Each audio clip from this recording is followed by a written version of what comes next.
நம்ம லாஸ்ட் வீடியோவில் பார்த்த மாதிரி எப்படி அந்த காம்பவுண்டிங் எஃபெக்ட் நம்ம ஃபஸ்ட்டு இம்ப்ளிமெண்ட் பண்ணுறது, அதுக்கு ஃபர்ஸ்ட் ஸ்டெப் என்னென்னலாம் பண்ணணும், அதுக்கு மொத்தம் 3 இது பண்ணணும். என்னென்னா ஃபஸ்ட்டு சேவிங், இன்வெஸ்ட்மெண்ட், அது மேனேஜ் பண்ணுறது. ஸோ இப்போ நம்ம முன்னாடி பார்த்த மாதிரி அம்பானி அதானி எல்லாம் வந்துட்டு அவங்க மணியை ஒழுங்காக மேனேஜ் பண்ணியிருக்காங்க. ஸோ அவங்க ஆக்சுவலாக எந்த ஒரு இதுவுமே வந்துட்டு ஒழுங்காக மேனேஜ் பண்ணால் சூப்பராக போகும். இப்போ வந்துட்டு நம்ம எம்ப்ளாயீஸை மேனேஜ் பண்ணால் அந்த ஆர்கனைசேஷன் நல்லா போகும். இப்போ வந்துட்டு ஒரு போலீஸ்னால் அவங்க வந்துட்டு பீப்புள் மேனேஜ் பண்ணலன்னா எல்லாம் கிரிமினல்ஸ் ஆகிடுவாங்க. ஸோ அந்த மாதிரி தான் மணியவும் நம்ம வந்துட்டு நம்ம கஷ்டப்பட்டு சம்பாதிக்கிற மணியை ஒழுங்காக மேனேஜ் பண்ணால் நெக்ஸ்ட் லெவல் போகும். ஸோ இப்போ ஒழுங்காக மேனேஜ் பண்ணனால தான் அவ்வளோ க்ரோர்ஸ் அவங்களால ஏர்ன் பண்ண முடியுது. நிறைய மணி சம்பாதிக்கிறது வந்துட்டு ரொம்ப ஈஸி, அதை வந்துட்டு ப்ராப்பராக மேனேஜ் பண்ணுறது தான் ரொம்ப கஷ்டம். இப்போ நம்ம அதே மாதிரி நம்ம பாசிட்டிவ் சைடில் வந்துட்டு அம்பானி அதானி எல்லாம் பார்த்தோம். நெகட்டிவ் சைடில் ஒரு எக்ஸாம்பிள் சொல்கிறேன். ஒழுங்காக மணியை மேனேஜ் பண்ணாத ஒருத்தர், எல்லாத்துக்குமே வந்துட்டு உங்களுக்கு மைக் டைசன் தெரியும், ஒலிம்பிக் சாம்பியன். அவர் வந்துட்டு சீரியஸான அதாவது நிறைய மெடல்ஸ் அடித்து நிறைய ஆட்ஸு நிறைய ஃபிலிம்ஸ் எல்லாம் பண்ணி ஆல்மோஸ்ட் வந்து ஒரு 5,000 crores வந்துட்டு சம்பாதிச்சார்.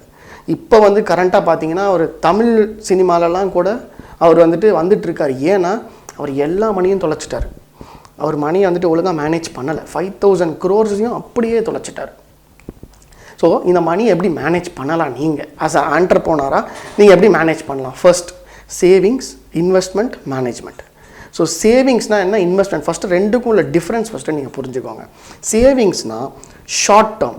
நீங்கள் ஃபார் எக்ஸாம்பிள் இப்போ வந்துட்டு உங்களுக்கு வந்துட்டு ஒரு ஐஃபோன் வாங்கணும் அப்படின்னா அது ஷார்ட் டேர்ம் கோல், அதுக்கு நீங்கள் சேவ் பண்ணி வாங்கிக்கலாம். இன்வெஸ்ட்மெண்ட்னால் லாங் டேர்ம். இப்போ வந்துட்டு நீங்கள் ஒரு புது ஆஃபீஸ் கட்டணும், அதுக்கு நீங்கள் வந்துட்டு ஒரு இதில் இன்வெஸ்ட் பண்ணி அதுக்கப்புறம் தான் வாங்கணும். That is investment. இது எல்லாமே ப்ராப்பராக மேனேஜ் பண்ணால் தான் கடைசியாக காம்பவுண்டிங் எஃபெக்ட் உங்களுக்கு வேலை செய்யும். உங்களுக்கு புரிகிற மாதிரி ஈஸியாக சொல்லணுன்னா, இப்போ வந்துட்டு உங்கள் வீட்டுக்கு பின்னாடி வந்துட்டு ஒரு மாமரம் இருக்குதுன்னு வச்சுக்கோங்களேன். ஸோ அதில் வந்துட்டு ஒரு 10 மாம்பழம் வந்துட்டு உங்களுக்கு இன்றைக்கி எடுக்கிறீங்க.